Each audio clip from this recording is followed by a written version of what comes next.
Sayyidina Umar itu masuk Islam itu gara-gara dengar adiknya baca Toha, ma anzalna alikal qur'ana litashqa illa tadhkiratal liman yakhsha tanzilam mimman khalaqal arda was samawati ula ar-rahmanu alal arsis tawa. Itu dia ma huwa bikalamid basar, tidak mungkin seperti ini karangan manusia, itu tidak mungkin. Akhirnya dia Islam. Banyak orang Islam karena diperdengarkan Quran, karena memang notnya sudah unik, makna kualitasnya juga sudah unik, semuanya itu unik, indah. Sampai sekarang pun orang kafir itu orang paling tahu Quran. Makanya Allah mensifati orang kafir itu hasadam min indi anfusihim min ba'di ma tabayyana lahumul haq. Sekarang sama saya tanya, orang sing tabayyana lahumul haq itu orang paham apa orang tidak paham?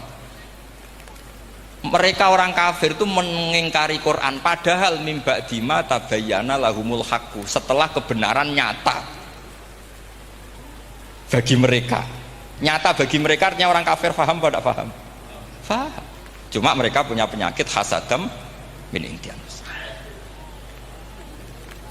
Mereka juga kalau ada ayat tentang ahkam yang memberatkan, mereka bilang i'ti bi Qur'anin ghairi hada au badil. Muhammad harusnya jangan tema itu yang diangkat, bu, cari Quran yang lain yang enggak tema itu. Mereka sampai memilih tema itu karena paham apa karena tidak paham? Karena paham.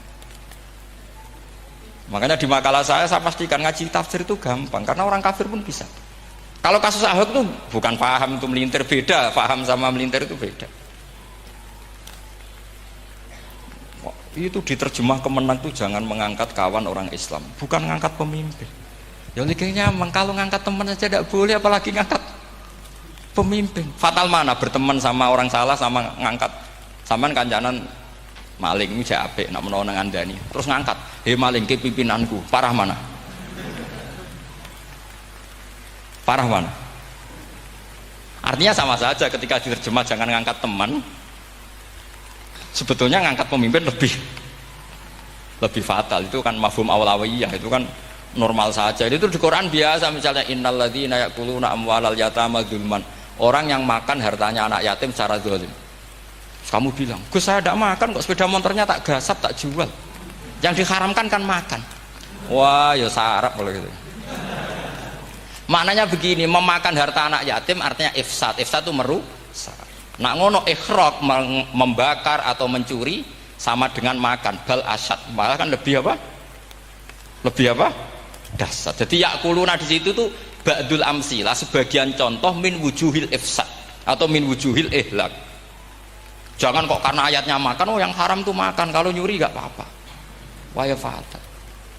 Itu kan sama dengan santri geblek ketika ada kiai ini, "Cung, kowe mbek bojomu jogeman naboi." Suatu saat istrinya lapor lagi, "Pak Yai sekarang tidak naboi tapi nyadui." Karena naboi itu pakai tangan. Mereka pertama dilaporkan kiainya, "Pak Yai, suami saya itu sering memukulin saya pakai tangan gini. Cung, jogeman naboi bojomu." Dia, "Pak Yai siap."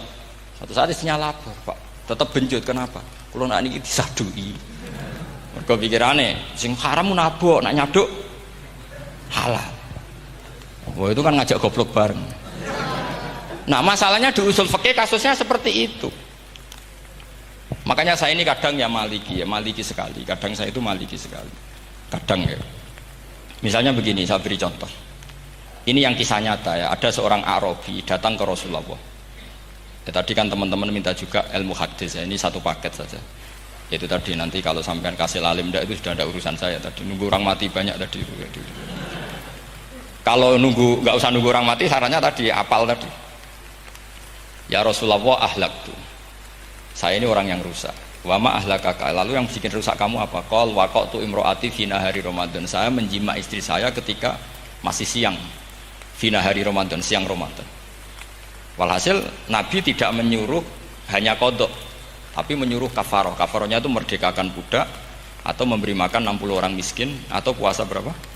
Puasa 60 hari. Atau urut merdekakan budak, atau puasa 60 hari, atau memberi makan sitina miskin. Oke, kita sepakat ya, hadis itu sahih dan diulang-ulang oleh ashabus sunan. Oke, riwayatnya agak masalah. Sekarang kita analisis maknanya. Sekarang sampean saya tanya, Kalau Anda misalnya sekarang jam berapa ini? Misalnya sekarang jam 9 kurang seperempat Ramadan, terus Anda rokok atau Anda ngopi, kepengen ngopi terus ngopi tanpa udzrin syar'iyyin. Anda hanya wajib qadha apa bayar kafarah? Tidak sampean jawab. Rata-rata kiai kita, oh mau wajib qadha Gus karena gak jima. Sing seru kafarah itu nak jima. Kan ngombe kopi be jima beda. Pertanyaannya tuh lucu, ini naik secara fikih masalahnya begini. Jima bojo itu tidak zina. Berarti dengan makan bedanya apa? Sama kan? Sama-sama amrun mubah. Sesuatu yang boleh. Kenapa hukumannya berat?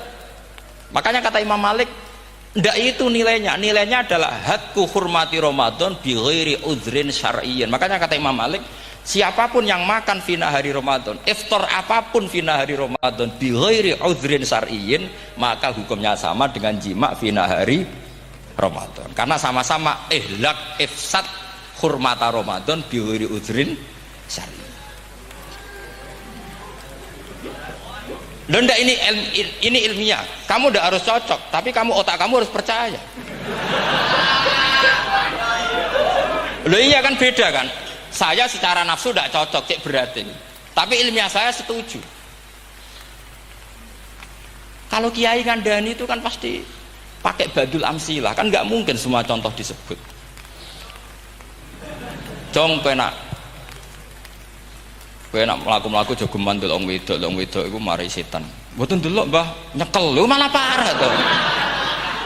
Ndak bisa. Makanya ini masalahnya lafaz. Ini kembali ke Imam Syafi'i bilisanin arabiyyim mubin. Ketika seorang kiai bilang, "Cung jogeman delok cah wedok," adalah mengungkapkan al-muharramat. Bukan mentaksis yang haram itu hanya melihat. Saya ulang lagi ya, ketika seorang kiai bilang cung jogeman delok wedok sing haram, itu semangatnya adalah melawan keharaman, bukan mentaksis yang haram hanya delok. Itu di Quran normal semua, di semua lugat ya biasa. Itu kan sama seperti misalnya seorang mbah ngasih uang cucunya, cung tak kei duit 100.000, cung gue tuku es. Terus kue mendingan, nah ragu tuku es haram iki kan ngongkone tuku es.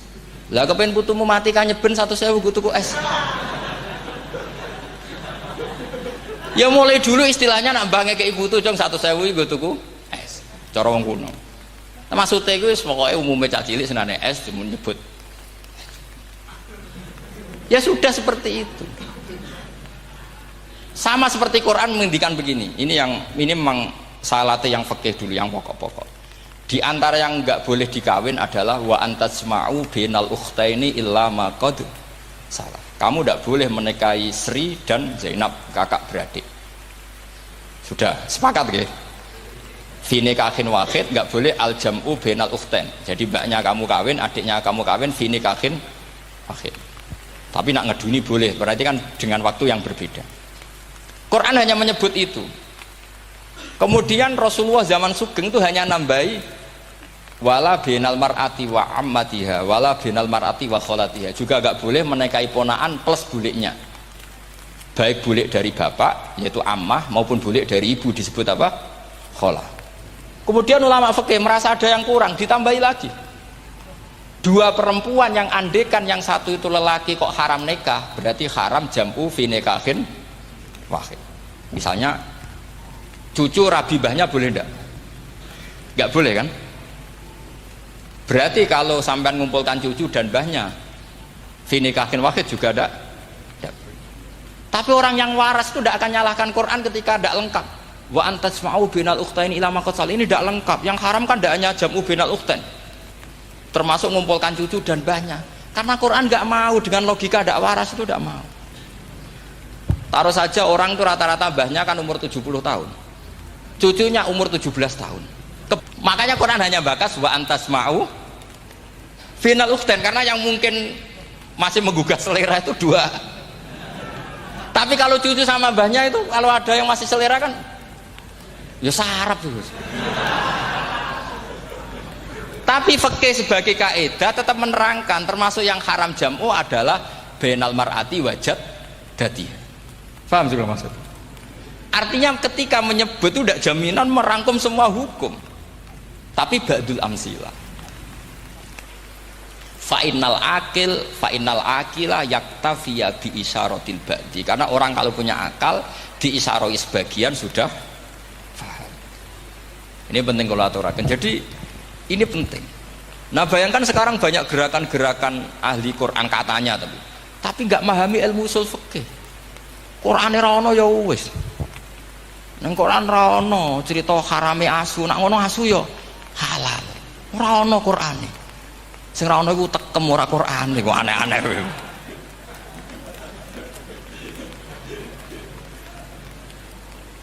Itu kan sama, terus sampean misalnya tadi jam 09.00 Ramadan tambah uzurin syariyin terus mangan mie rokokan, itu kan melecehkan Ramadan biguri uzurin syariyin, karena melecehkan hurmata Ramadan kena sanksi separah itu. Jangan kamu terus bilang tapi Nabi hanya bilang masalah jima finari Ramadan. Jima istri itu hukumnya itu tidak zina, hukumnya itu mubah sama dengan makan. Ini cara mazhab Maliki, tapi kita alhamdulillah mazhab Syafi'i.